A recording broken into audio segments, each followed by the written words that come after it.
s'est retrouvés, nous, à être un peu itinérants, à tourner sur les bars. Et puis avec les récréateurs, comme c'est un lieu d'échange, un lieu de culture, il y a vraiment une émulsion. On est resté pas mal de temps chez eux, jusqu'à leur propre fermeture. Et du coup, quand ils nous ont proposé de prendre un local ici sur un projet plus collectif, nous, on a tout de suite répondu qu'on était intéressés.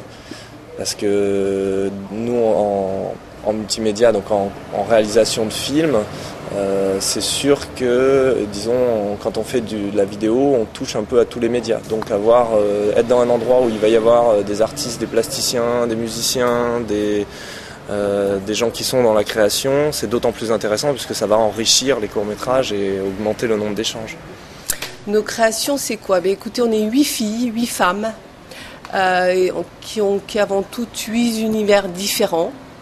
On essaye avant tout de proposer un autre regard sur les objets, tout ça avec notre sensibilité personnelle et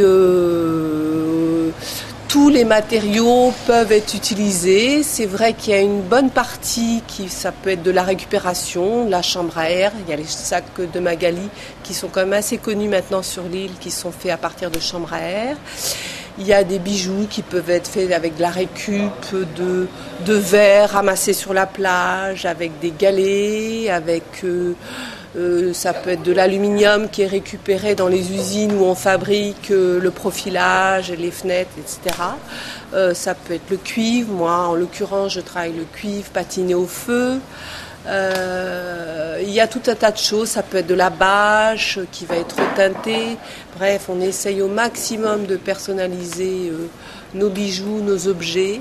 De la calebasse aussi. Il y a aussi du caoutchouc, c'est très éclectique et il faut absolument venir voir ce qui va se passer chez les récréateurs et dans la boutique qui va voir le jour ici, on va dire courant avril, à partir d'avril on espère, mai au plus tard, où on pourra enfin montrer ce qu'on sait faire et voilà.